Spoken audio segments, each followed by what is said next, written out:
அல்ஹம்துலில்லாஹி ரப்பில் ஆலமீன். நஹ்மதுஹு வ நஸ்தஈனுஹு வ நஸ்தக்ஃபிருஹு வ நஊது பில்லாஹி மின் ஷுரூரி அன்ஃபுஸினா வ ஸய்யிஆத்தி அமாலினா.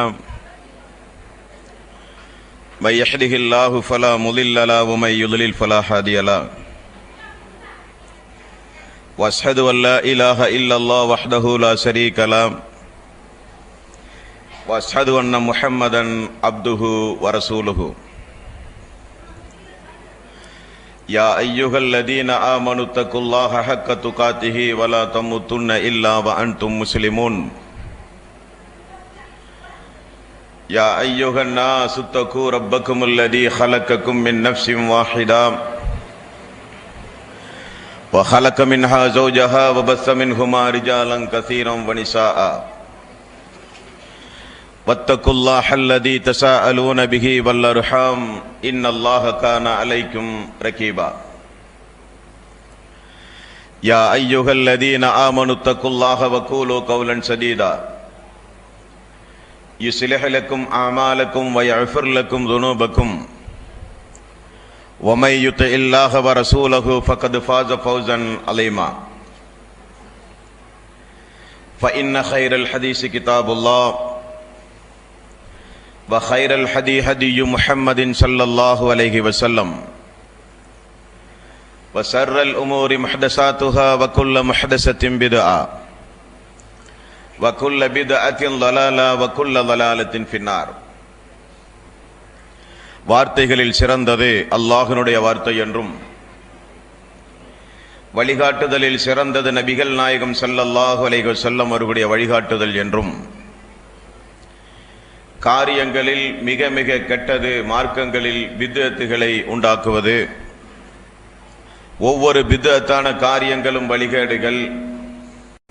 வழிகேடுகள் அனைத்தும் உங்களை நரகில் கொண்டு போய் சேர்க்கும் என்று ரசூலுல்லாஹி ஸல்லல்லாஹு அலைஹி வஸல்லம் அவர்கள் தங்களுடைய ஒவ்வொரு சொற்பொழிவின் துவக்கத்திலும் இந்த மனித சமூகத்திற்கு நினைவுறுத்தியதை இந்த நல்ல சந்தர்ப்பத்தில் புனிதமிக்க ரமலானுடைய மாதத்தை எதிர்கொண்டவர்களாக அல்லாஹ்வினுடைய ஆலயத்தில் ஒன்று கூடி இருக்கின்ற உங்களது சிந்தனையிலும் ஆரம்பமாக அந்த நபிமொழியை நினைவுபடுத்தி என்னுடைய இந்த உரையினை ஆரம்பம் செய்கிறேன். எல்லாம் வல்ல அல்லாஹ் ரப்புல் ஆலமீன் இணை வைத்தலை விட்டும், பித்அத்துகள், அனாச்சாரங்கள், மூட பழக்க வழக்கங்கள், சடங்கு சம்பிரதாயங்களை விட்டும், அமல்களை பாழாக்கி மறுமையில் நரகத்திற்கு அழைத்துச் செல்லுகின்ற அனைத்து நடவடிக்கைகளை விட்டும் நம் அனைவர்களையும் அல்லாஹ் காப்பாற்றுவதோடு, அல்லாஹ்வினுடைய மார்க்கத்தில் சொல்லப்பட்ட சட்டதிட்டங்களை நம்முடைய வாழ்வில் நாம் முழுமையாக பின்பற்றி மரணிக்கின்ற பொழுது ஒரு உண்மை முஸ்லீமாக மரணித்து மறுமை நாளில் சொர்க்கத்தில் அல்லாஹ்வினுடைய தூதரோடு ஒன்றாக இருக்கிற ஒரு வாய்ப்பை அல்லாஹ் நம் அனைவர்களுக்கும் தந்தருள்வானாக.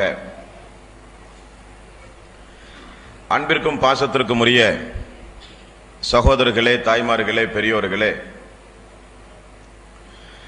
அல்லாஹ்வினுடைய மாபெரும் கிருபையினால் புனிதமிக்க இவ்வருடத்தினுடைய ரமலான் மாதத்தின் முதல் நாளை நாம் எல்லாம் சந்திக்கவிருக்கிறோம்.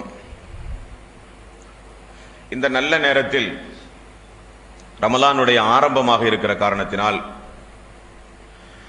பொதுவாக இஸ்லாமிய சமூக மக்கள் மத்தியில் ரமலானுடைய மாதத்தினுடைய இரவு தொழுகை எந்த அடிப்படையில் அமைக்கப்பட வேண்டும், அந்த இரவு தொழுகையினுடைய ரக்காத்துகளுடைய எண்ணிக்கைகள் எவ்வளவு, ரமலானுடைய மாதத்தினுடைய இரவில் இஷாவுக்கு பிறகு எத்துணை ரக்காத்துகள் வேண்டுமானாலும் தொழலாமா, அல்லது அதற்கென்று ஏதாவது ஒரு வரைமுறைகளை, விதிமுறைகளை ரசூலுல்லாஹி ஸல்லல்லாஹு அலைஹி வஸல்லம் அவர்கள் ஏதாவது ஏற்படுத்தி இருக்கிறார்களா என்பதையெல்லாம் ரமலானுடைய ஆரம்ப நேரமாக இருக்கிற காரணத்தினால் உங்களுடைய சிந்தனையிலே பதிவு செய்து கொள்ள நான் கடமைப்பட்டிருக்கிறேன். இந்த உரையை பொறுத்தவரையில் ஒவ்வொரு நபிமொழிக்கும் ஹதீஸ் எண்கள், கிதாபினுடைய பெயர்கள் குறிப்பிடப்படும். உங்களை விட நான் அதிகம் அறிந்தவன் என்பதற்காக வேண்டிய அல்ல.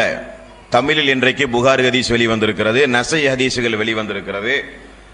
ஹதீஸ் எண்களை குறித்து வைத்து வீட்டுக்கு சென்று எடுத்து பார்த்து நீங்கள் பயன்பெற முடியும் என்பதற்காக வேண்டி ஹதீஸ் எண்கள் இங்கே குறிப்பிடப்படுகிறது. இதில் ஏதாவது குறைகள் இருக்குமேயானால் கேட்டு தெரிந்து கொள்ளலாம். எனக்கும் தெரியாவிட்டால் என்னை விட மூத்த அறிஞர்களிடத்திலே கேட்டு இன்ஷா அல்லாஹ் உங்களுக்கு விளக்கம் அளிக்கப்படும். பொதுவாக ரமலானுடைய மாதம் வந்தாலே தராவீஹ் ரக்காத் 20 ரக்காத்துகளா 11 ரக்காத்துகளா, புதிதாக வந்திருக்கிற இந்த குழப்பவாதிகள் இபாதத்துகளினுடைய எண்ணிக்கையை குறைத்து, இபாதத்துகளை குறைத்து,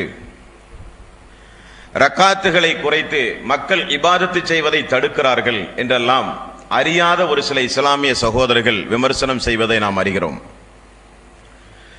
இன்னும் ஒரு சில சகோதரர்கள் இவைகளெல்லாம் ஒரு பிரச்சனையா, இஸ்லாத்தில் எவ்வளவோ சட்டங்கள் இருக்கிற பொழுது இந்த ரக்காக்குகள் 13 23 என்கிற தகராறுகள் பிரச்சனைகள் நமக்கு எதற்கு? இவைகளெல்லாம் ஒரு சுன்னத்தான காரியம் தானே, இது குறித்து விளக்கங்கள் எதற்கு, வீண் விவாதங்கள் எதற்கு என்று ஒதுக்கி தள்ளுகிற சகோதரர்களும் உண்டு. இன்னும் ஒரு சில சகோதரர்கள் இரவு தொழுகையை பொறுத்தவரையில் அது ஒரு உபரியான வணக்க வழிபாடு, அதிகமான நன்மைகளை தரக்கூடியது தானே, எவ்வளவு வேண்டுமானாலும் தொழலாமே, அதற்கு எதற்கு எண்ணிக்கை, அது குறித்து எதற்கு விளக்க உரைகள், புத்தகங்கள், மாநாடுகள், விவாதங்கள், எவ்வளவு வேண்டுமானாலும் தொழுது கொள்ளலாமே, இப்படியும் ஒரு சாரார். இன்னும் ஒரு சில மக்கள் இபாதத்துகளை பொறுத்தவரையில் அல்லாஹும் அல்லாஹுடைய ரசூலும் தீர்மானித்ததை தாண்டி வேறு எந்த வகையான இபாதத்துகளையும் நம்மால் செய்ய இயலாது, எதற்கும் ஒரு வரையறை உண்டு. அந்த வரையறையின் அடிப்படையில் தான் இபாதத்துகள் நாம் ஒவ்வொருவரும் நிறைவேற்ற வேண்டும் என்று சொல்லுகிற மக்களும் இந்த மனித சமூகத்திலே உண்டு. இன்னும் ஒரு சாராரோ இல்லை இல்லை, இபாதத்துகளை பொறுத்தவரையில் அது 23 ரக்காத்துகள் தான் தொழப்பட வேண்டும், குறைத்து தொழுதல் என்பது அப்படிப்பட்ட ஒரு தொழுகையே கிடையாது என்று எண்ணுகிற சகோதரர்களும் உண்டு. இனி தஹஜ்ஜுத் தொழுகை, வித்ரு தொழுகை அதல்ல ரமலானுடைய தொழுகை. ரமலானுடைய தொழுகையில் தராவீஹ் என்கிற பெயரில் ஒரு தொழுகை உண்டு என்று விசுவாசிக்கின்ற சகோதரர்களும் உண்டு. ஆக இது குறித்து ரமலானுடைய ஆரம்ப நேரத்தில் தெளிவான ஒரு நிலைப்பாட்டுக்கு நாம் வந்தால்தான் நாம் செய்கிற இபாதத் ஒரு உயிரோட்டமாக அமையும். அன்பார்ந்த சகோதரர்களே, இரவு தொழுகையினுடைய முறைகள் என்ன, அதனுடைய ரக்காத்துகள் எவ்வளவு, அதனுடைய நேரம் என்ன, அதனுடைய சிறப்புகள் என்ன என்பதையெல்லாம் பார்ப்பதற்கு முன்னதாக இஸ்லாத்தினுடைய ஒரு அடிப்படையை நீங்கள் ஒவ்வொருவரும் ஆரம்பமாக புரிந்து கொள்ள வேண்டும். நபிகள் நாயகம் ஸல்லல்லாஹு அலைஹி வஸல்லம் அவர்களை அல்லாஹு தஆலா இறுதி தூதராக நமக்கு அல்லாஹ் அனுப்பியிருக்கிறான். அந்த தூதருடைய பணி நாமெல்லாம் எந்த முறையில் வணக்க வழிபாடுகளை செய்தால் சொர்க்கம் செல்லுவோமோ அந்த முறையை கற்றுத்தருவதற்காக வேண்டி அல்லாஹ்வின் புறத்திலிருந்து அனுப்பப்பட்டவர் தான் ரசூலுல்லாஹி ஸல்லல்லாஹு அலைஹி வஸல்லம்.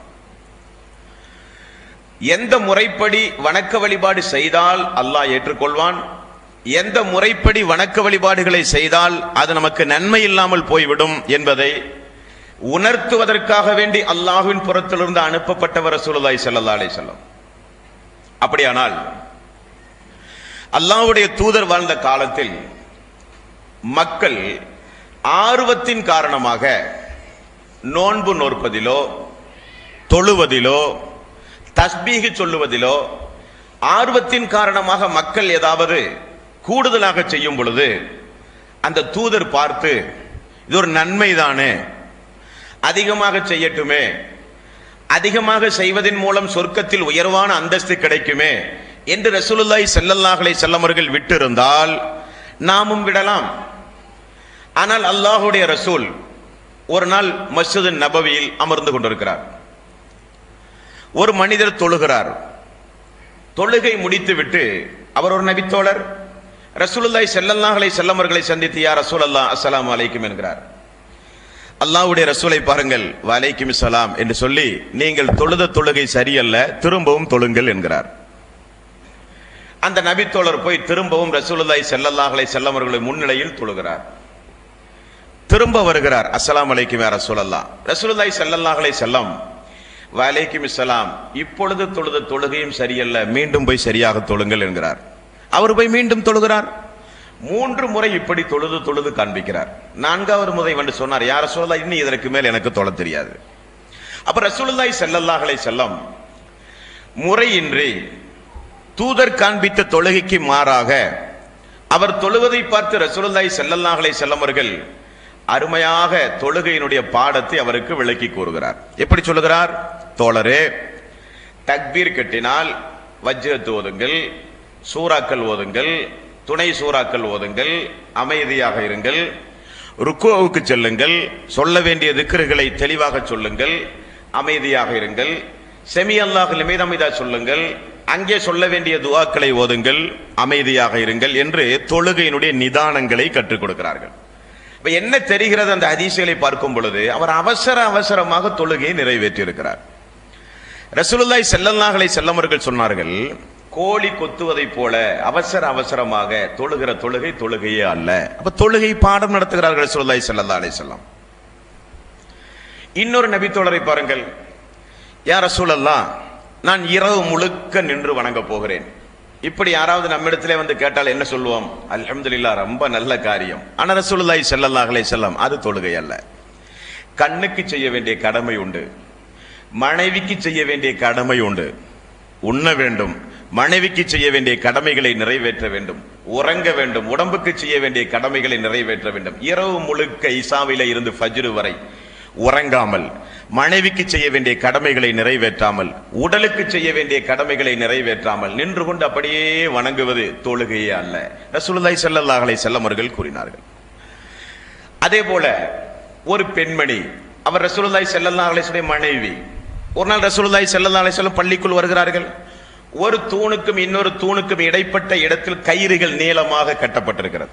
ரசூலுல்லாஹி ஸல்லல்லாஹு அலைஹி வஸல்லம் வந்து கேட்டார்கள், இந்த கயிறு யாருக்காக வேண்டி பள்ளிக்குள் கட்டப்பட்டிருக்கிறது? சஹாபாக்கள் சொன்னார்கள், யா ரசூலல்லாஹ், உங்களுடைய மனைவி. ஏன்? உடல் பருமனாக இருக்கிற காரணத்தினால் சாய்ந்து கொண்டு நின்று தொழுவதற்கு வசதியாக கட்டப்பட்டிருக்கிறது. ரசூலுல்லாஹி ஸல்லல்லாஹு அலைஹி வஸல்லம் அவர்கள் சொன்ன பதில், நின்று கொண்டு தொழ முடியாவிட்டால் அமர்ந்து கொண்டு தொழுங்கள், சிரமப்பட்டு வணக்கம் செலுத்துவதை அல்லாஹ் விரும்பவே மாட்டான். ரசூலுல்லாஹி ஸல்லல்லாஹு அலைஹி வஸல்லம் அவர்கள் சொன்னார்கள். அப்ப முறைகேடாக மக்கள் தொழும் பொழுது, ஆர்வம் நிமித்தமாக அதிகமாக தொழ வேண்டும் என்று மக்கள் விரும்பும் பொழுது, சிரமப்பட்டு மக்கள் வணக்க வழிபாட்டை செலுத்தும் பொழுது, தூதர் உயிரோடு இருக்கிற காலத்தில் கண் எதிரே நடக்கக்கூடிய சம்பவத்தை தூதர் சுட்டிக்காட்டி மக்களை திருத்தி இருக்கிறார். இதே போல நோன்பு. ஒரு சகோதரர் வந்தார், நபி தோழர் ரலியல்லாஹு அன்ஹு, யா ரசூலல்லாஹ், நான் காலம் முழுக்க நோன்பு வைக்க போகிறேன். ரசூலுல்லாஹி ஸல்லல்லாஹு அலைஹி வஸல்லம் அவர்கள் சொன்னார்கள், அது நோன்பே கிடையாது, அது நோன்பு கிடையாது. நோன்பு நோக்க வேண்டுமானால் ரமலானுடைய மாதம் 30 நோன்பு, தொடர்ந்து ஷவ்வாலுடைய 6 நோன்பு. மாதம் நோன்பு வைக்க வேண்டுமானால் பிறை 13, 14, 15. வாரம் நோன்பு வைக்க வேண்டுமானால் திங்கள், வியாழன். இல்லை யா ரசூலல்லாஹ், என்னால் அதிகமாக நோக்க முடியும். அப்படியா, ஒரு நாள் விட்டு ஒரு நாள் நோன்பு. 365 நாளும் நோன்பல்ல, அதற்கு பேர் நோன்பே கிடையாது. கூடுதல் நன்மை தானே, அந்த நன்மையும் கிடையாது. ஒரு நாள் விட்டு ஒரு நாள் நோன்பு. அது தாவூத் அலைஹிஸ்ஸலாத்து வஸ்ஸலாம் அவர்கள் வைத்த நோன்பு, எனக்கு பிடித்தமான நோன்பு. ரசூலுல்லாஹி ஸல்லல்லாஹு அலைஹி வஸல்லம் மக்கள் ஆர்வத்தோடு இபாதத்து செய்யும் பொழுது எவ்வளவு கருணும் கருத்துமாக இருந்து அதை சரிபடுத்தி இருக்கிறார் பாருங்கள். அதே போல ஒரு பெண்மணி வெள்ளிக்கிழமை மட்டும் நோன்பு நோட்டிருக்கிறார்கள். ரசூலுல்லாஹி ஸல்லல்லாஹு அலைஹி வஸல்லம் அவர்கள் அந்த பெண்ணிடத்தில் என்ன கேட்டார்கள்? வியாழக்கிழமை நோன்பு வைத்தீர்களா என்று கேட்டார். இல்லை யா ரசூலல்லாஹ். சனிக்கிழமை நோன்பு வைப்பதாக எண்ணி இருக்கிறீர்களா? இல்லை யா ரசூலல்லாஹ். அப்படியானால் வெள்ளிக்கிழமை நோன்பு வைக்க தடை. வெள்ளிக்கிழமை நோன்பு வைப்பதில் எந்த நன்மையும் கிடையாது. பெருநாள் தினத்தில் நோன்பு வைப்பதில் எந்த நன்மையும் கிடையாது. அப்ப நோன்பு, தொழுகை, இப்படிப்பட்ட வணக்க வழிபாடுகளில் மக்களிடத்தில் ஏதாவது தவறுகள் இருந்தால் அதை சுட்டிக்காட்டி திருத்தி நேரான முறையான இபாதத்துகளை தூதர் கற்றுக் கொடுக்க வந்தவர் அல்லாஹ்வுடைய ரசூல். இது ஒன்றை நீங்கள் விவரமாக புரிந்து கொள்ள வேண்டும். ரமலானுடைய மாதம் தானே, எண்ணிக்கை ஒன்றும் பிரச்சனை அல்லவே. உபரியான வணக்கம் எத்துணை ரக்காத்துகள் வேண்டுமானாலும் தொழட்டுமே. அதற்கு கூட்டங்கள், விவாதங்கள், கூடாது கூடும் என்கிற மாற்று கருத்துகள் ஏன் சமூகத்திலே என்கிற எண்ணமுடைய சகோதரர்களும் உண்டு. அன்பார்ந்த சகோதரர்களே, இஸ்லாத்தை பொறுத்தவரையில் இபாதத்துகள் ரெண்டு வகைப்படும். ஒன்று, நேரம் சொல்லப்பட்டு அந்த நேரத்தில் எண்ணிக்கை குறிப்பிடப்பட்டு சொல்லப்பட்ட இபாதத்துகள், அதை யாராலும் மாற்றவே முடியாது.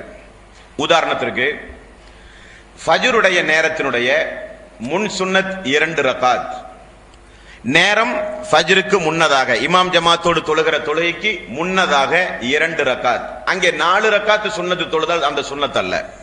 என்ன காரணம்? ரசூலுல்லாஹி ஸல்லல்லாஹு அலைஹி வஸல்லம் ஃபஜ்ருக்கு முன்னதாக சுன்னத் என்று நிய்யத்து வைப்பதாக இருந்தால் அது 2 தான் அனுமதி. லொஹருடைய முன் சுன்னத், லொஹருடைய பின் சுன்னத், அஸருடைய முன் சுன்னத், மக்ரிபுடைய முன்பின் சுன்னத், இஷாவுடைய முன்பின் சுன்னத். இப்படி பார்த்தால் ரசூலுல்லாஹி ஸல்லல்லாஹு அலைஹி வஸல்லம் நேரத்தை சொல்லி அங்கே அல்லாஹ்வுடைய ரசூல் ஏதாவது ரக்காத்துகளுடைய எண்ணிக்கையை சொல்லி இருந்தால் அதை கூட்டவோ குறைக்கவோ நமக்கு அதிகாரம் கிடையாது. இது முதலாவது விஷயம். அப்ப எண்ணிக்கை சொல்லப்பட்ட தொழுகைகள் எல்லாம் எது?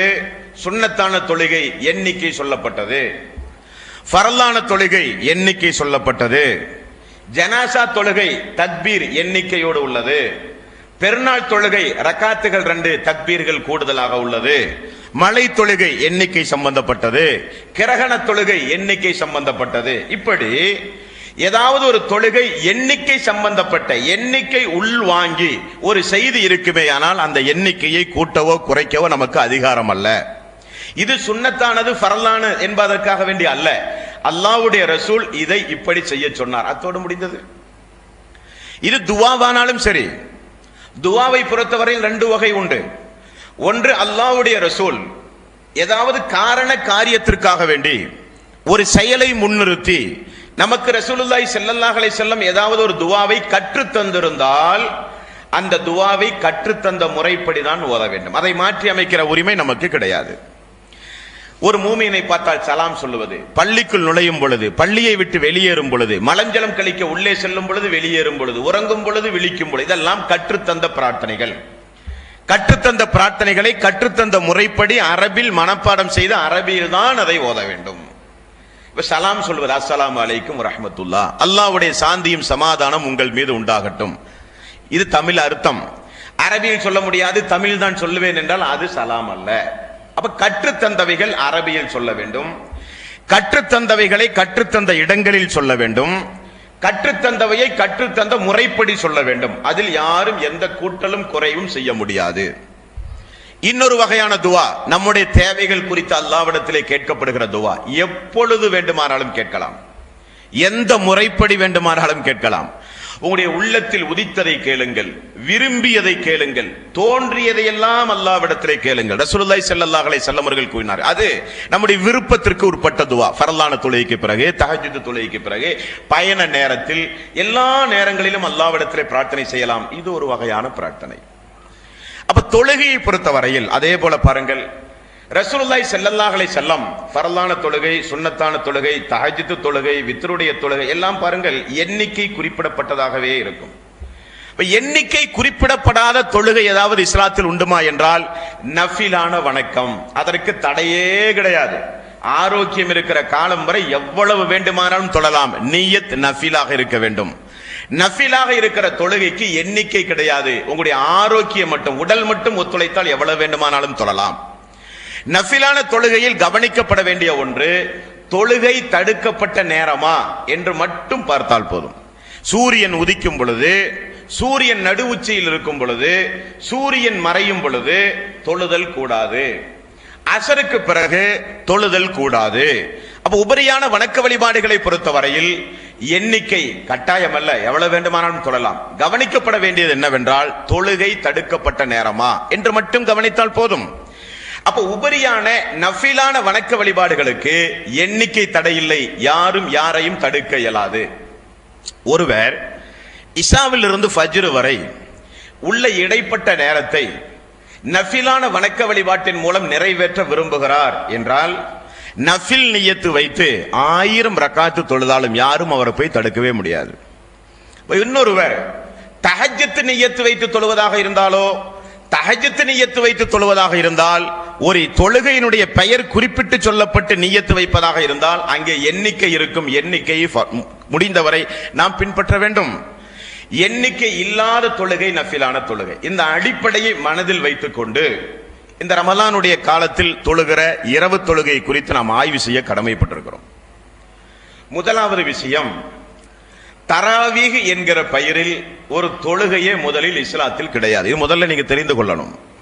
தராவீஹ் என்கிற பெயர் காலம் காலமாக வாழையடி வாழையாக முன்னோர்களாகிய நம்முடைய இஸ்லாமிய சமூகத்தினர்கள் பழக்க வழக்கத்தில் சொல்லி வந்த பெயர்தான் தராவீஹ் என்கிற பெயரை தவிர, தராவீஹ் என்கிற பெயர் ஹதீஸ் கிதாபுகளில் இல்லாத ஒரு பெயர். தராவீஹ் என்றால் ஓய்வெடுத்தல் என்று பொருள். 2 ரக்காத்து தொழுது ஓய்வெடுத்து, திரும்ப ஒரு 2 ரக்காத்து தொழுது ஓய்வெடுத்து, இப்படி ஒரு ரெஸ்ட் எடுத்து தொழுகிற தொழுகைக்கு மக்களால் வைத்துக் கொண்ட பெயர் தான் தராவீஹ் என்கிற பெயரை தவிர, தராவீஹ் என்கிற பெயர் ஹதீஸ் கிதாபுகளிலே போய் தேடினால் கிடைக்காது. அப்ப இஷாவுடைய தொழுகைக்கு பிறகு ஃபஜ்ர் வரை தொழுகிற சிறப்பான இந்த தொழுகை எந்தெந்த பெயரில் ஹதீசுகளில் இடம்பெற்றிருக்கும் என்றால் 4 பெயர்களில் ஹதீசுகளிலே இடம்பெற்றிருக்கும். ஒன்று ஸலாத்துல் லைல், இரவு தொழுகை என்கிற பெயரிலே நீங்கள் பார்க்கலாம். கியாமுல் லைல், நின்று வணங்குதல் என்கிற பெயரிலே பார்க்கலாம். தஹஜ்ஜுத், தொழுது ஓய்வெடுத்து பிறகு தொழுகிற தொழுகை இரவு தொழுகை என்கிற பாடத்திலே பார்க்கலாம். வித்ர், ஒற்றைப்படை தொழுகை என்கிற பாடத்திலே பார்க்கலாம். இந்த 4 பெயர்களில் தான் ஹதீசுகளில் இஷாவிலிருந்து ஃபஜ்ர் வரை தொழுகிற இந்த சிறப்பான தொழுகையினுடைய எண்ணிக்கை பெயர்களை நீங்கள் பார்க்க முடியும். தராவி என்கிற பெயர் முதலில் மார்க்கத்தில் சொல்லப்படாத ஒரு பெயர். இரண்டாவது, நம்முடைய சகோதரர்கள் கூட இந்த இரவு தொழுகை எப்படி விளங்கி வைத்திருக்கிறார்கள் என்றால், வித்ரு வேறு, தஹஜ்ஜுத் வேறு, கியாமுல் லைல் வேறு, ஸலாத்துல் லைல் வேறு.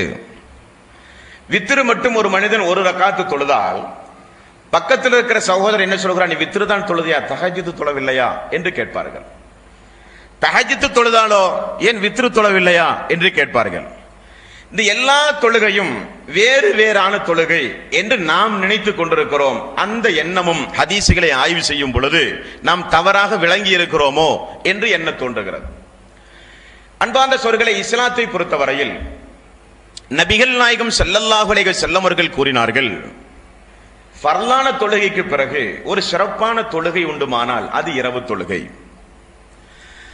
ஒரு மனிதர் இஷா தொழுது முடிந்து ஃபஜ்ருடைய நேரத்திற்கு முன்னதாக இரவு தொழுகை தொழ விரும்பினால் அவர் பிறகு சொல்ல போகின்ற எண்ணிக்கையின் அடிப்படையில் தொழுதால் அதற்கு பெயர் இரவு தொழுகை. தஹஜ்ஜுத் வேறு, கியாமுல் லைல் வேறு, ஸலாத்துல் லைல் வேறு, வித்ரு வேறு என்று அல்ல, எல்லாம் ஒரே தொழுகைதான், முறைகள் மட்டும் வேறாக அமையும். நபிகள் நாயகம் ஸல்லல்லாஹு அலைஹி வஸல்லம் அவர்கள் இஷாவுக்கு பிறகு நாம் தொழுகிற தொழுகை, நான் ஆரம்பத்தில் சொன்னதை போல நஃபிலான தொழுகை 1000 ரக்காத் ஒருவர் தொழுகிறார் என்று வைத்துக் கொள்ளுங்களேன். தஹஜ்ஜுத் தொழுகை எண்ணிக்கை குறிப்பிடப்பட்டு ஒரு மனிதர் தொழுகிறார் என்று வைத்துக் கொள்ளுங்களேன். இஷாவுக்கு பிறகு 2 ரக்காத் சுன்னத்து தொழுதார் என்று வைத்துக் கொள்ளுங்களேன். ஒரு அடிப்படையை நம் மனதில் தெரிந்து கொள்ள வேண்டும். பகல் நேரங்களில் தொழுகிற தொழுகையை எப்படி வேண்டுமானாலும் நீங்கள் அமைத்துக் கொள்ளலாம். இரவில் தொழுகிற தொழுகை மட்டும், இஷாவுக்கு பிறகு இரவில் தொழுகிற தொழுகை மற்றும் நீங்கள் உறங்க செல்லும் பொழுது அது ஒற்றைப்படையில் முடிக்கப்பட்டிருக்க வேண்டும் என்று ரசூலுல்லாஹி ஸல்லல்லாஹு அலைஹி வஸல்லம் அவர்கள் கூறினார்கள். இதுதான் இங்கே கவனிக்கப்பட வேண்டிய விஷயம். என்ன காரணம்? அல்லாஹ்வுடைய ரசூல் கூறிய செய்தி இப்னு உமர் ரலியல்லாஹு அன்ஹு அவர்கள் அறிவிக்கிறார்கள். புகாரியிலே 990வது நபிமொழி, புகாரியினுடைய முதல் வேல்யூம் 990 990வது நபிமொழி. ரசூலுல்லாஹி ஸல்லல்லாஹு அலைஹி வஸல்லம் அவர்கள் சொன்னார்கள், இரவு தொழுகையை 2 ரக்காத்துகளாக தொழுது கொள்ளுங்கள், ஆனால் அது முடிவுறும் பொழுது ஒற்றைப்படையில் முடிக்கப்பட்டிருக்க வேண்டும் என்று நபிகள் நாயகம் ஸல்லல்லாஹு அலைஹி வஸல்லம் இரவு தொழுகையை ஒற்றைப்படையில் தான் நீங்கள் முடிக்க வேண்டும் என்று கூறினார்கள். ஆக மிக முக்கியமாக இரவு தொழுகை கவனத்தில் கொள்ள வேண்டியது ஒற்றைப்படையில் முடிக்கப்பட்டிருக்க வேண்டும்.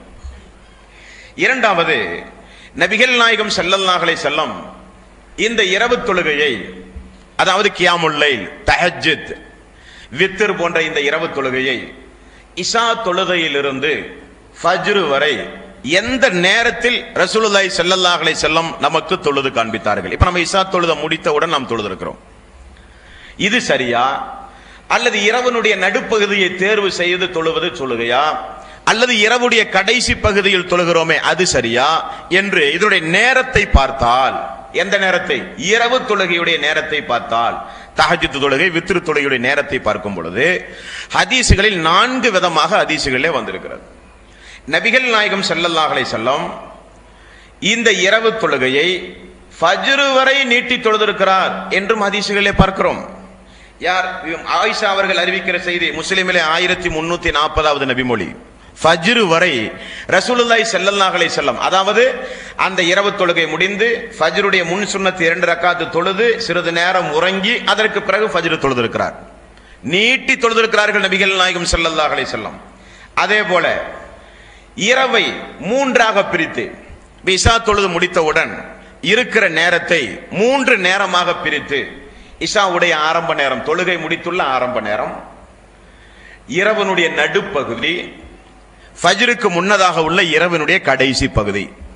ரசூலுல்லாஹி ஸல்லல்லாஹு அலைஹி வஸல்லம் இன்னொரு இடத்திலே பார்க்கிறோம், இரவினுடைய கடைசி பகுதியை தேர்வு செய்து நபிகள் நாயகம் ஸல்லல்லாஹு அலைஹி வஸல்லம் இந்த தஹஜ்ஜுடைய தொழுகையை தொழுதிருக்கிறார்கள். அது இப்னு அப்பாஸ் அவர்கள் அறிவிக்கிற செய்தி, புகாரியில் 7452வது நபிமொழி. என்ன காரணம்?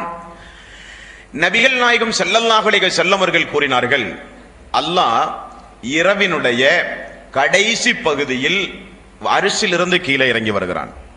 வந்து தன்னுடைய அடியார்களை அல்லாஹ் எதிர்பார்க்கிறான். எப்படி? வேண்டுபவர் இல்லையா, கொடுக்க நான் தயாராக இருக்கிறேன். கேட்பவர் இல்லையா, கேட்பவர் கேட்கட்டும், கொடுக்க நான் தயாராக இருக்கிறேன் என்று அல்லாஹ் தன்னுடைய அடியார்களுடைய பாவ மன்னிப்பை, அடியார்களுடைய பிரார்த்தனையை, அடியார்களுடைய நல்ல நல்ல இபாதத்துகளை பெருமிதத்தோடு அல்லாஹ் எதிர்பார்க்கிற நேரம் இரவினுடைய கடைசி நேரம். ஆகவே ரசூலுல்லாஹி ஸல்லல்லாஹு அலைஹி வஸல்லம் உறங்கி எழுந்து இரவினுடைய கடைசி நேரத்தில் தொழுகிற இந்த தொழுகைக்கு அதிக முக்கியத்துவம் கொடுத்ததாக ஹதீஸ்களிலே பார்க்கிறோம். அடுத்தது நபிகள் நாயகம் ஸல்லல்லாஹு அலைஹி வஸல்லம் இரவினுடைய பாதி நேரத்திலும் இந்த தொழுகையை தொழுதுள்ளார்கள். இப்னு அப்பாஸ் அவர்கள் அறிவிக்கிற செய்தி, புகாரியினுடைய முதல் வேல்யூம் 183வது நபிமொழியிலே நீங்கள் பார்க்கலாம். அப்ப இந்த இரவு தொழுகையை பொறுத்தவரையில் எல்லா நேரங்களிலும், இஷாவிலிருந்து ஃபஜ்ர் வரை உள்ள எல்லா நேரங்களிலும் தொழலாம். தொழுவதற்கு அனுமதிக்கப்பட்டது. இரவினுடைய கடைசி நேரத்தில் தேர்ந்தெடுத்து தொழுவது நமக்கு சிறந்தது. இது 2வது தெரிந்து கொள்ள வேண்டும். 3வதாக எத்துணை ரக்காத்து வரை தொழலாம். இதான் பிரச்சனை. எத்துணை ரக்காத்து வரை தொழலாம்?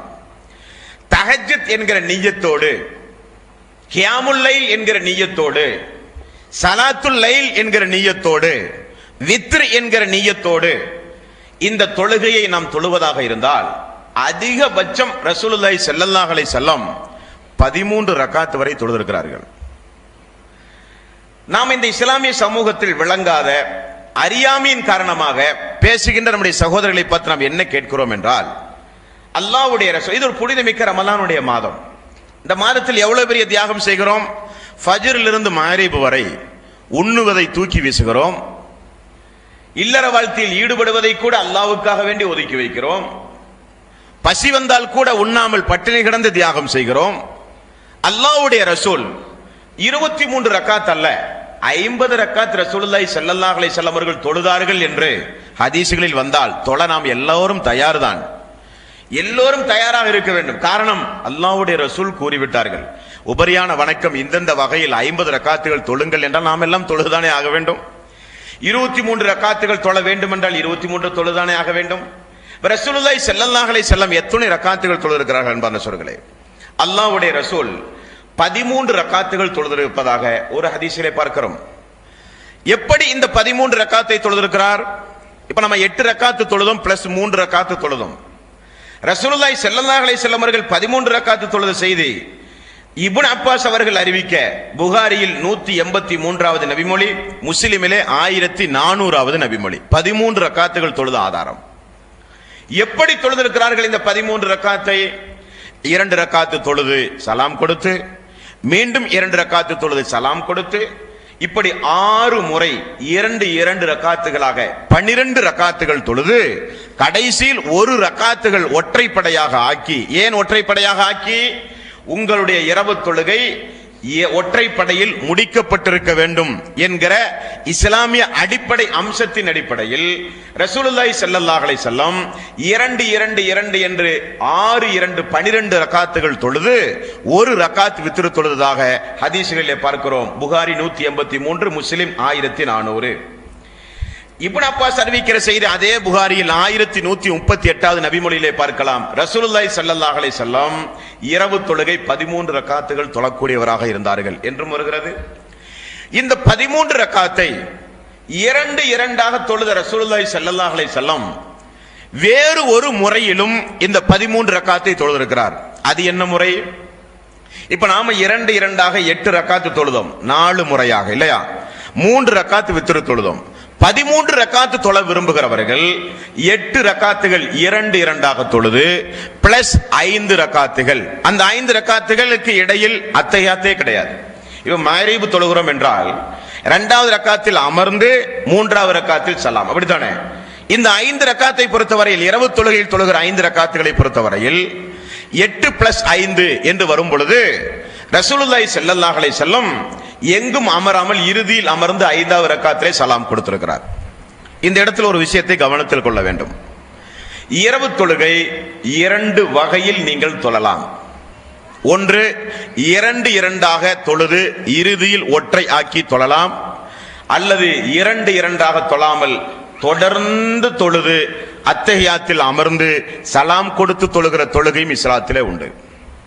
1, 3, 5 இந்த 1 ரக்காத், 3 ரக்காத், 5 ரக்காத், 1, 3, 5 இந்த எண்ணிக்கை உள்ள தொழுகைக்கு இடையில் அத்தஹியாத்தே கிடையாது. தொடர்ந்து தொழுது கடைசியில் ஒரு அமர்விலே இருந்து சலாம் கொடுத்து தொழுகை முடிப்பது. 7வது ரக்காத்து தொழலாம். தொடர்ந்து 6 வரை தொழுது 6வது அமர்வில் அமர்ந்து சலாம் கொடுக்காமல் எழுந்து 7வது ரக்காத்தில் தொழுது சலாம் கொடுப்பது மக்ரிப் தொழுகையை போல. 9வது ரக்காத்து தொழலாம், 9 ரக்காத். அது எப்படி? தொடர்ந்து தொழுது 8வது ரக்காத்தில் மட்டும் அமர்ந்து 9ல் எழுந்து சலாம் கொடுப்பது. இது ஒரு முறை. இன்னொரு முறை 2 தொழுது ஒற்றையாக்குவது ஒரு முறை. இந்த 2 முறையில் எந்த ஒரு முறையை நீங்கள் தேர்வு செய்து தொழுதாலும் அது இரவு தொழுகை, தஹஜ்ஜுத் தொழுகை, கியாமுல் லைல் தொழுகை, வித்ரு தொழுகை. 2 வகை. 9 வரை 11 வரை ரசூலுல்லாஹி ஸல்லல்லாஹு அலைஹி வஸல்லம் 10வதில் அமர்ந்து 11ல் சலாம் கொடுத்திருக்கிறார். 8ல் அமர்ந்து 9ல் சலாம் கொடுத்திருக்கிறார். 6ல் அமர்ந்து 7ல் சலாம் கொடுத்திருக்கிறார். 5 ரக்காத்து தொழும் பொழுதோ, 3 ரக்காத்து தொழும் பொழுதோ, 1 ரக்காத்து தொழும் பொழுதோ இடையில் அத்தஹியாத்துகளே கிடையாது. 1 ரக்காத்துக்கு தான் அப்புறம் தேவையே இல்லை. இது ஒரு முறை. 2 தொழுது சலாம் கொடுப்பது இன்னொரு முறை. அந்த அடிப்படையில் ரசூலுல்லாஹி ஸல்லல்லாஹு அலைஹி வஸல்லம் 8 ரக்காத்து தொழுதிருக்கிறார். 2 ஒற்றையாக்க வேண்டும் என முடிவு செய்து 5 ரக்காத்து தொழுகிறார். எங்கும் அமராமல் 5வது ரக்காத்தில் அமர்ந்து சலாம் கொடுத்திருக்கிறார்கள். ஆயிஷா அவர்கள் அறிவிக்கிற செய்தி 1341 முஸ்லிமிலே இடம்பெற்றிருக்கிறது. அடுத்து நபிகள் நாயகம் ஸல்லல்லாஹு அலைஹி வஸல்லம் வழக்கமாக நாம் தொழுகிற 11 ரக்காத்து தொழுகை. 11 ரக்காத் தொழுகை 2 8 வரை தொழுது வழக்கமாக நாம் 3 ரக்காத்து தொழுது சலாம் கொடுப்பதை போலுள்ள தொழுகை. இது முஸ்லிமிலே 1331வது நபிமொழி, 1344வது நபிமொழி, 2 நபிமொழிகளிலும் பார்க்கலாம். இந்த 11 ரக்காத்தை மட்டும் 2 வகை, 2 அடிப்படையில் நாம் தொழலாம். ஒன்று 8 + 3, இன்னொன்று 10 + 1. 8 + 3 10 + 1. 10 என்றால் 2 ரக்காத்தாக 10 ரக்காத்து வரை, இறுதியில் 1 ரக்காத். இப்படி 11 ரக்காத்தாகவும் ரசூலுல்லாஹி ஸல்லல்லாஹு அலைஹி வஸல்லம் அவர்கள் தொழுதிருக்கிறார்கள். புகாரி, முஸ்லிம்களிலே அதற்குரிய ஆதாரம் ஏராளமாக இருக்கிறது. அடுத்து நபிகள் நாயகம் ஸல்லல்லாஹு அலைஹி வஸல்லம் அவர்கள் தொழுது 9 ரக்காத். 9 அதிகபட்சம் 13, குறைந்தபட்சம் 1 ரக்காத். 9 ரக்காத் நபிகள் நாயகம் ஸல்லல்லாஹு அலைஹி வஸல்லம் அவர்கள் தொழுதிருக்கிறார்கள். அது எப்படி? 2 ரக்காத் தொழுது சலாம் கொடுத்து திரும்ப ஒரு 2 ரக்காத்து கொடுத்து சலாம் கொடுத்து ரசூலுல்லாஹி ஸல்லல்லாஹு அலைஹி வஸல்லம் கொஞ்சம் ஓய்வு எடுத்திருக்கிறார்கள். இப்னு அப்பாஸ் ரலியல்லாஹு அன்ஹு மைமூனா அவர்களுடைய வீட்டில் தங்குகிற பொழுது ரசூலுல்லாஹி ஸல்லல்லாஹு அலைஹி வஸல்லம் இந்த மாதிரி தொழுததாக புகாரியிலே 117வது நபிமொழியிலே நீங்கள் பார்க்கலாம்.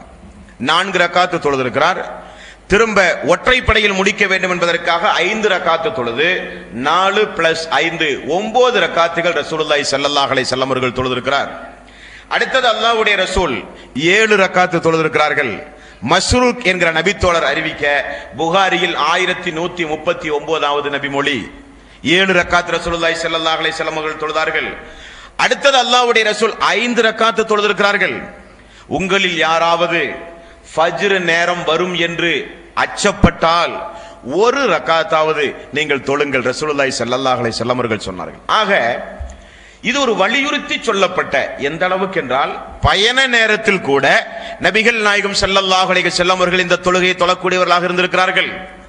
அப்ப இசாவுக்கு ஃபர்லான தொழுகைக்கு பிறகு அதிகம் வலியுறுத்தி சொல்லப்பட்ட தொழுகையினுடைய பட்டியலில் இந்த இரவு தொழுகை இடம்பெற்றிருக்கிறது. 1 ரக்காத், 3 ரக்காத், 5 ரக்காத், 7 ரக்காத், 9 ரக்காத். இவைகளெல்லாம் கடைசி வரை அமர்விலே அமராமல் போய் அமர்ந்து தொழுகிற ஒரு மாதிரியான தொழுகை. இன்னொரு வகையான தொழுகை 13 ரக்காத்து வரை உள்ள தொழுகை. 2 தொழுது சலாம் கொடுத்து இறுதியில் ஒற்றைப்படையாக நிறுத்துவதற்காக வேண்டி தொழுகிற தொழுகை. அப்ப அதிகபட்சம் 13, குறைந்தபட்சம் 1 ரக்காத். இதான ஹதீஸ்களை பார்க்க முடிகிறது. 23 ரக்காத் நபிகள் நாயகம் ஸல்லல்லாஹு அலைஹி வஸல்லம் அவர்கள் தொழுததாக எங்காவது ஹதீசுகளில் ஏதாவது ஆதாரம் இடம்பெற்றிருக்கிறதா என்று நாம் பார்க்கும் பொழுது ஒரு சம்பவம் பைஹக்கியில் 4391வது நபிமொழியாக இப்னு அப்பாஸ் அவர்கள் அறிவிக்கிற செய்தி இடம்பெற்றிருக்கிறது. அது என்ன? ரசூலுல்லாஹி ஸல்லல்லாஹு அலைஹி வஸல்லம் ரமலானுடைய மாதத்தில் 20 ரக்காத்துகள் தொழுது வித்ரும் தொழக்கூடியவராக இருந்தார். இப்படித்தான் ஒரு ஹதீஸை பார்க்க முடிகிறது. இந்த ஹதீஸ் ஆதாரபூர்வமான ஹதீஸ்களாக நமக்கு முன்னால் வாழ்ந்த ஹதீசுகளை தொகுத்த மார்க்க அறிஞர்கள் சொல்லி இருந்தால் நாம் எல்லோரும் அந்த 20 ரக்காத்து தொழத்தான் வேண்டும், தொழுவதில் ஆர்வம் காட்டத்தான் வேண்டும். ஆனால் எந்த கிதாபில் பைஹக்கியில் இந்த ஹதீஸ் இடம்பெற்றிருக்கிறதோ அந்த பைஹக்கி இமாம் அவர்களே அந்த ஹதீஸினுடைய அடிக்குறிப்பில் இந்த ஹதீஸில் அபு ஷைபா என்பவர் இடம்பெறுகிறார். இவர் பலகீனமானவர், இந்த செய்தியை ஏற்று இபாதத்து செய்ய முடியாது என்று அதே பைஹக்கியில் இமாம் அவர்கள் குறிப்பிட்ட காரணத்தினால் 20 தொழ முடியாது என்று சொல்லுகிறோம். எந்த கிதாபில் இந்த செய்தி இடம்பெற்றிருக்கிறதோ அதே கிதாபில் அந்த செய்தியை ஏற்று செயல்படுத்த முடியாது, அது பலகீனமான செய்தி, அதே இமாம் கூறுகிறார். அடுத்தது நம்முடைய இஸ்லாமிய சமூகத்தில் 23 ரக்காத்து தொழ வேண்டும் என்று சொல்லுகிற அன்பர்கள் எதை மக்களுக்கு சொல்கிறார்கள்?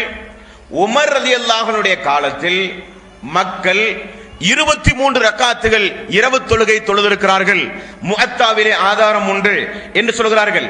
முஅத்தாவில் 233வது நபிமொழியாக இந்த செய்தி இடம்பெற்றிருக்கிறது. இந்த செய்தி உமர் அவர்களுடைய ஆட்சி காலத்தில் மக்கள் 23 ரக்காத்துகள் தொழுதுள்ளார்கள். இதை யஸீத் பின் ரூமான் என்கிற ஒரு மனிதர் அறிவிக்கிறார்.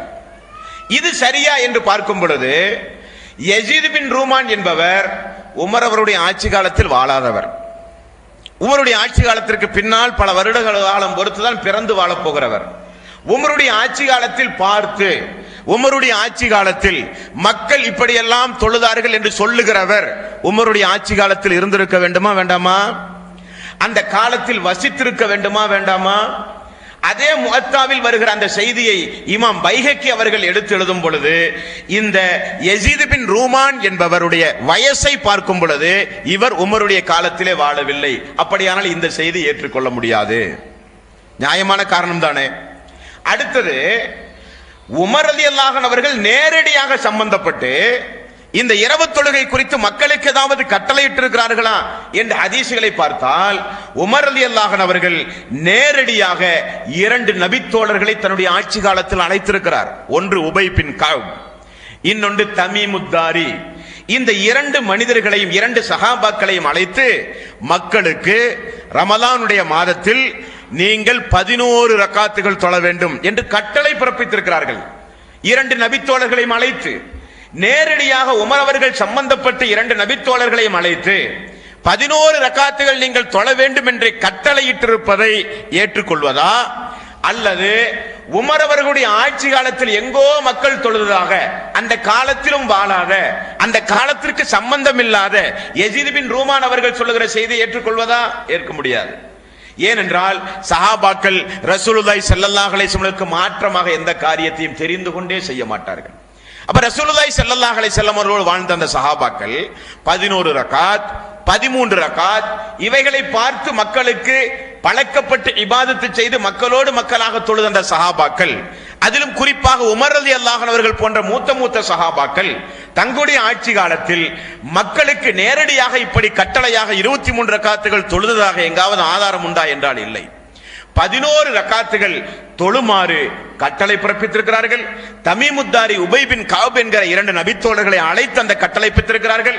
அதுவும் அதே முஅத்தாவிலே 232வது செய்தியாக இடம்பெற்றிருக்கிறது. அன்பார்ந்த சகோதரர்களே, சுருக்கம் என்னவென்றால், நாம் இபாதத்துகளை குறைக்கக்கூடியவர்கள் அல்ல, இபாதத்துகளின் பக்கம் மக்களை அழைக்கக்கூடியவர்கள்.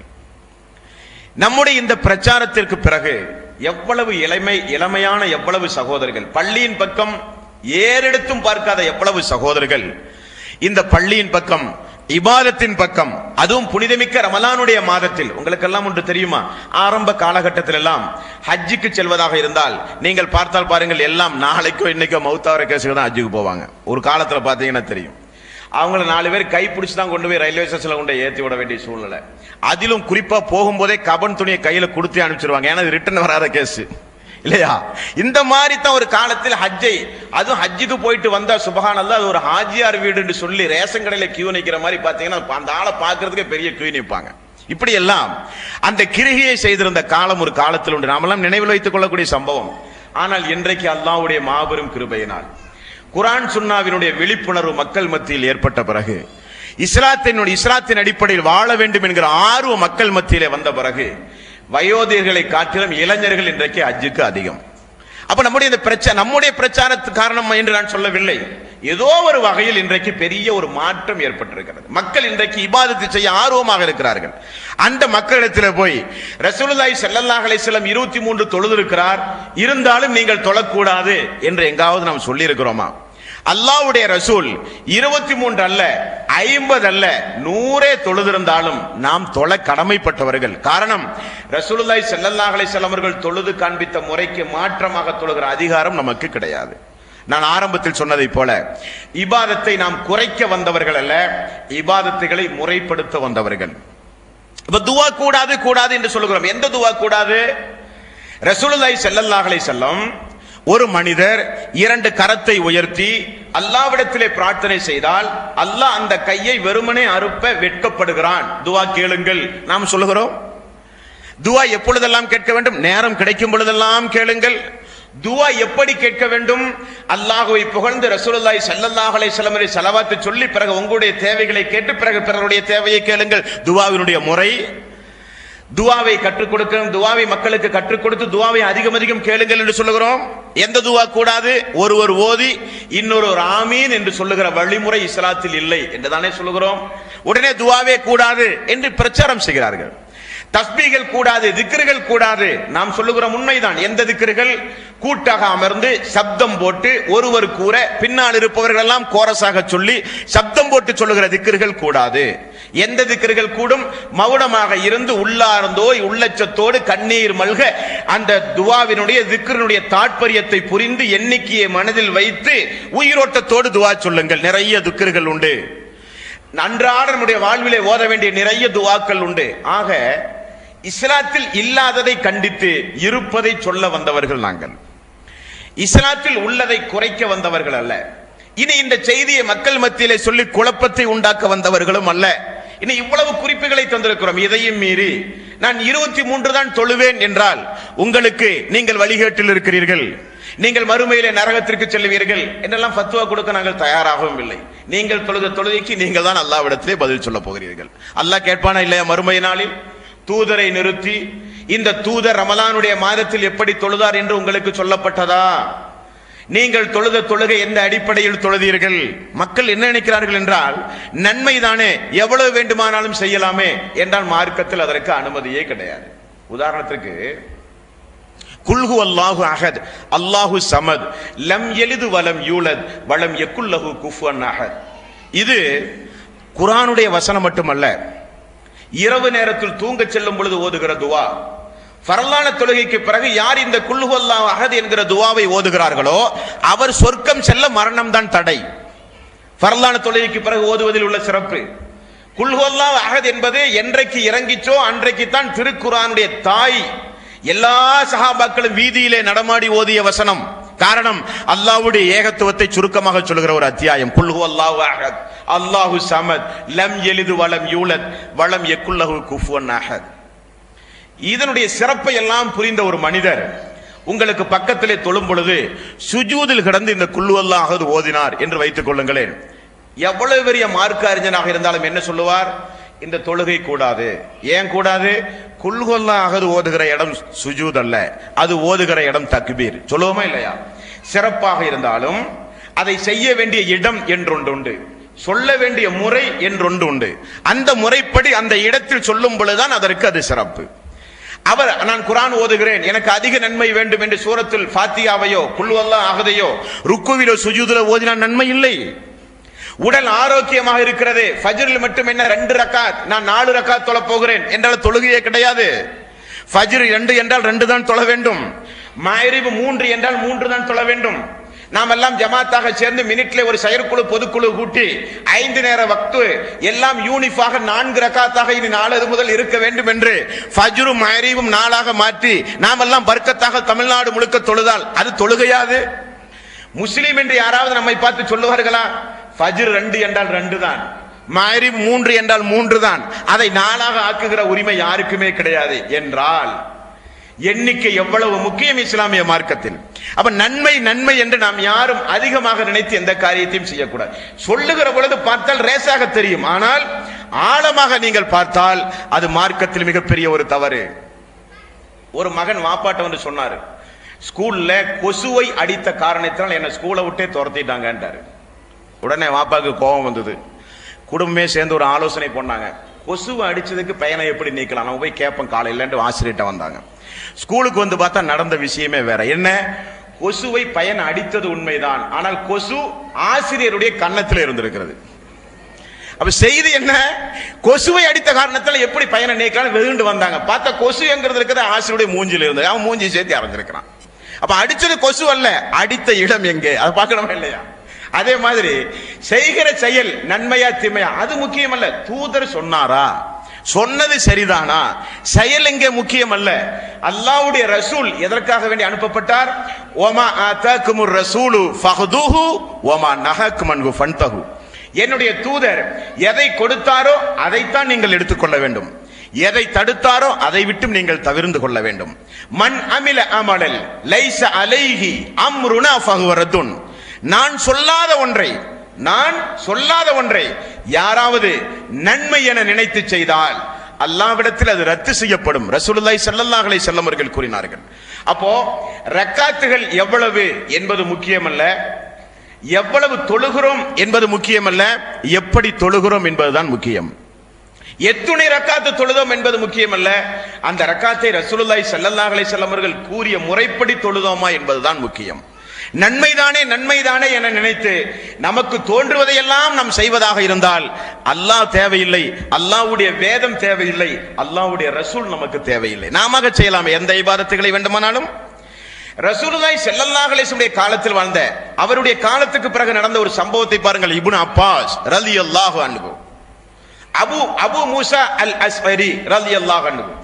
அபு மூசா அல் அஸ்அரி ஒரு நாள் மதீனாவிலே வந்தார்.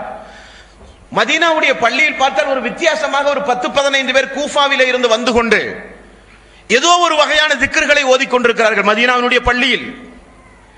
அதை பார்க்கிறார் அபு மூசா அல் அஸ்அரி. அருகிலே போய் பார்த்தால் எல்லோருக்கும் முன்னாலும் கொஞ்சம் கற்கள் இருக்கிறது. ஒரு தஸ்பீகை கூட்டாக சேர்ந்து சொல்லுகிறார்கள், ஒரு கல்லை எடுத்து வைக்கிறார்கள். இன்னொருவர் தஸ்பீகை சொல்லுகிறார், அதை கூட்டாக இன்னொருவர் ஓதுகிறார்கள், இன்னொரு கல்லை எடுத்து வைக்கிறார்கள். அபு மூசா அல் அஸ்அரி பார்த்து இது என்ன இது என்று கேட்டார்கள். அல்லாஹ்வுடைய ரசூலுடைய வாழ்க்கையில நாங்கள் இப்படி பார்க்கவில்லை, இது என்ன இது என்று கேட்டார். இது திக்ர், அல்லாஹ்வை நினைவு கூறுகிறோம் என்று சொன்னார்கள். அபு மூஸா அல்-அஷ்அரி ஓடி போய் இப்னு அப்பாஸ் இடத்திலே போய் சொன்னார். இப்னு அப்பாஸ் அவர்கள் கேட்டார்கள், நீங்கள் ஏன் தடுக்கவில்லை என்று கேட்டார்கள். எனக்கு ஒன்றும் சொல்ல தெரியவில்லை என்றார். இரண்டு பேரும் பள்ளிக்கு வந்து இப்னு அப்பாஸ் ரலியல்லாஹு அன்ஹு அவர்கள் வட்டமிட்டு zikr செய்து கொண்டிருந்த அந்த மக்களை பார்த்து சொன்ன செய்தி என்ன தெரியுமா? தோழர்களே, இது என்ன? நாங்கள் zikr-களை எண்ணிக்கொண்டிருக்கிறோம். இப்னு அப்பாஸ் அவர்கள் சொன்னார்கள், நீங்கள் எண்ணுவது zikr அல்ல, எண்ணுவது பாவம். பாவத்தை எண்ணிக்கொள்ளுங்கள். என்ன காரணம்? அல்லாஹ்வுடைய ரசூலிடத்தில் பாடம் பெற்ற நாங்கள் இன்றைக்கு உயிரோடு இருக்கிறோம். அல்லாஹ்வுடைய ரசூலுடைய வீடு இன்னும் சேலம் அடையாமல் உயிரோடு இருக்கிறது. அல்லாஹ்வுடைய ரசூலுடைய மனைவிமார்கள் இன்னும் உயிரோடு இருக்கிறார்கள். அல்லாஹ்வுடைய ரசூல் பயன்படுத்திய பாத்திரம், வாகனம் இன்னும் உயிரோடு இருக்கிறது. இருக்கவே மார்க்கத்தில் புதுமையை உண்டாக்க வந்தீர்களா என்று சொல்லி பள்ளியிலிருந்து துரத்தப்பட்டார்கள் என்று ஹதீஸ்களை பார்க்கிறோம். இவர்கள் என்ன குழப்பவாதியா இப்னு அப்பாஸ்? இபாதத்து செய்ய வந்தவர்களை தடுத்தவரா இப்னு அப்பாஸ் ரலியல்லாஹு அன்ஹு அவர்கள்? அப்படி அல்ல. இஸ்லாம் என்பது அல்லாஹ்வுடைய மார்க்கம் என்பதை மட்டும் நீங்கள் மறந்துவிடக் கூடாது. இஸ்லாம் என்பது அல்லாஹ்வுடைய ஒரு தீன். அல் யௌம அக்மல்து லக்கும் தீனக்கும் வ அத்மம்து அலைக்கும் நிஅமதி வ ரலீது லக்கும் அல் இஸ்லாம் தீனா. இந்த மார்க்கத்தை நான் முழுமையாக்கி விட்டேன் என்று அல்லாஹ் சொல்லுகிறான். முழுமையாக்கப்பட்ட மார்க்கம். தொழுகை முழுமையாக்கப்பட்டது, நோன்பு முழுமையாக்கப்பட்டு விட்டது, ஹஜ் ஜகாத்துகள் முழுமையாக்கப்பட்டு விட்டது, எல்லா இபாதத்துகளும் முழுமையாக்கப்பட்ட மார்க்கம். இந்த மார்க்கத்தில் கூடுதல் குறைவு ஏற்படுத்துகிற உரிமை நமக்கு கிடையாது. அப்படி யாராவது செய்தால் பார்த்து கொண்டு வெறுமனே மௌனமாக இருக்கிற அதிகாரம் நமக்கு கிடையாது. காரணம், எடுத்துச் சொல்வது மூமினான நம்முடைய கடமை. எடுத்துச் சொல்வது மூமினான நம்முடைய கடமை. ஏற்றுக்கொள்வதும் நிராகரிப்பதும் அவர்களுடைய உரிமை. அது மறுமையில், அவர்கள் மறுமையில் அல்லாஹ்வுக்கு பதில் சொல்ல போகிறார். அவ்வளவுதானே. ஆக இஸ்லாமிய மார்க்கத்தை பொறுத்தவரையில் இஸ்லாத்தில் ஒரு கூட்டல் குறைவை ஏற்படுத்துவதை அனுமதிக்க முடியாது. கூட்டல் குறைவை உண்டாக்கினால் அது இரண்டு வகையான குற்றத்தை உண்டாக்கிவிடும். ஒருவன் மது அருந்துகிறான் என்று வைத்துக் கொள்ளுங்களேன். மது அருந்தினால் ஹராமை செய்ததற்கு மறுமையில் விசாரித்து தண்டனை. ஒரு மனிதன் இஸ்லாத்தில் இல்லாத ஒன்றை நன்மை என கருதி கூடுதலாக செய்தாலோ அவனுக்கு என்ன தண்டனை? செய்ததற்கு கூலி இல்லை என்று சொன்னால் கூட பரவாயில்லை. நான் செய்தேன், நான் செய்த எதற்கு மதிப்பெண்ணே கிடையாது. அப்படியா? அல்லாஹ்வுடைய ரசூல் கூறிய முறைப்படி இந்த இபாதத்தும் ஒன்றும் இல்லையா? சரி, எனக்கு அடுத்தது என்ன? அடுத்தது என்னவா? மார்க்கத்தில் இல்லாதை செய்கிற அதிகாரம் உனக்கு எங்கிருந்து வந்தது? அடுத்த கேள்வி. மார்க்கத்தை இல்லாத ஒரு காரியத்தை சொல்லுகிற செய்கிற அதிகாரம் உனக்கு எங்கிருந்து வந்தது? தூதர் சொல்லாத, தூதர் காண்பிக்காத, தூதர் உருவாக்காத எந்த ஒரு காரியத்தையும் செய்கிற அதிகாரம் எங்கிருந்து வந்தது என்று கேட்டால் என்ன பலன்? யா அல்லாஹ், நான் நன்மையை நினைத்து செய்தேன். நன்மையை சொல்லித்தானே தூதர் வந்தார்? நன்மையை போதிக்கத்தானே தூதர் வந்தார்? நன்மையை எந்த அடிப்படையில் செய்தால் எனக்கு விருப்பமாக இருக்கும் என்பதை போதிக்கத்தானே தூதர் வந்தார்? அந்த முறைப்படி அந்த இபாதத்துகள் செய்யப்பட வேண்டும். அன்பார்ந்த சகோதரர்களே, அதுதான் முக்கியமே தவிர இபாதத்தை குறைக்க வந்தவர்களோ, சமூகத்தில் குழப்பம் உண்டாக்கவோ, ரமலானுடைய மாதத்தில் சர்ச்சைக்குரிய விஷயங்களை பேசி மக்களுடைய இபாதத்துகளோடு விளையாடவோ, குழப்பம் விளைவிக்கவோ வந்தவர்கள் அல்ல. அல்லாஹ் அறிந்தவனாக இருக்கிறான். மக்கள் செய்கிற இபாதத் உயிரோட்டமாக இருக்க வேண்டும். மக்கள் செய்கிற இபாதத் முறைப்படுத்தப்பட்டதாக இருக்க வேண்டும். மக்கள் செய்கிற இபாதத்திற்கு மறுமையில் அவர்களுக்கு கூலி கிடைக்க வேண்டும் என்பதை முறைப்படுத்தி நெறிப்படுத்தி மக்களுக்கு போதிக்க வந்தவர்கள் நாங்கள் என்கிற ஒரு தன்னிலை விளக்கத்தோடு இறுதியான ஒரு குர்ஆனுடைய வசனத்தையும் உங்களுக்கு நான் நினைவுறுத்த கடமைப்பட்டிருக்கிறேன். 33வது அத்தியாயத்தின் 36வது வசனம். வமா கான லிமுஃமினின் வலா முஃமினத்தின் இதா கலல்லாஹு வ ரசூலுஹு அம்ரன் அன் யகூன லஹுமுல் கியரத்து மின் அம்ரிஹிம். அல்லாஹ்வோ அல்லாஹ்வுடைய தூதரோ ஒரு காரியம் குறித்து, ஒரு இபாதத்துகள் குறித்து, ஒரு சட்டம் குறித்து, ஒரு காரியம் குறித்து தீர்ப்பு சொன்னால் அதில் மாற்று அபிப்பிராயம் கொள்ளுகிற கடமையோ உரிமையோ முஸ்லிமான ஆண்களுக்கும் பெண்களுக்கும் கிடையாது. அல்லாஹ்வுடைய ஆயத் 33வது அத்தியாயத்துடைய 36வது வசனம். வமா கான லிமுஃமினின் வலா முஃமினத்தின் இதா கலல்லாஹு வ ரசூலுஹு அம்ரன் அன் யகூன லஹுமுல் கியரத்து மின் அம்ரிஹிம். அல்லாஹ்வும் அல்லாஹ்வுடைய தூதரும் இப்படித்தான் ஒரு காரியம் என்று சொன்னால் அந்த காரியத்தில் மாற்று அபிப்பிராயம் சொல்லுகிற உரிமை கடமை முஃமினான ஆண்களுக்கும் பெண்களுக்கும் கிடையாது. அடுத்து அல்லாஹ்வுடைய ஒரு எச்சரிக்கை. வமை யஸில்லாஹ வ ரசூலுஹு ஃபக்கத் லல்ல லலாலன் முபீன். அல்லாஹ்வுக்கும் தூதருக்கும் யாராவது மாற்றமாக நடந்தால் அவர்கள் நிச்சயம் வழிகேட்டில் இருக்கிறார்கள். அல்லாஹ்வுடைய ஆயத். அல்லாஹ்வுடைய எச்சரிக்கை. அல்லாஹ் என்ன சொன்னானோ, அல்லாஹ்வுடைய தூதர் என்ன சொன்னாரோ அதன்படி பார்த்து இபாதத்து செய்வது நம்முடைய கடமை. அப்படி பார்த்து இபாதத்து செய்கிற நன்மக்களாக அல்லாஹ் நம் அனைவர்களையும் ஆக்கி அருள் புரிவானாக. வ ஆகிரு தஅவானா அனில் ஹம்துலில்லாஹி ரப்பில் ஆலமீன். இன்ஷா அல்லாஹ் ரமலானுடைய ஆரம்ப நேரமாக இருக்கிற காரணத்தால் இந்த வகுப்பு இன்றைக்கு எடுக்கப்பட்டிருக்கிறது. நாளையும் நாளைய மறுதினம் தொடர்ந்து இன்ஷா அல்லாஹ் பயான்கள் நடைபெறும். இதே போன்று திரளாக வந்து பயன்பெறுமாறு கேட்டுக்கொள்ளப்படுகிறீர்கள். சுப்ஹானக்கல்லாஹும்ம வபிஹம்திக அஷ்ஹது அல்லா இலாஹா இல்லா அன்த அஸ்தக்ஃபிருக வ அத்தூபு இலைக்.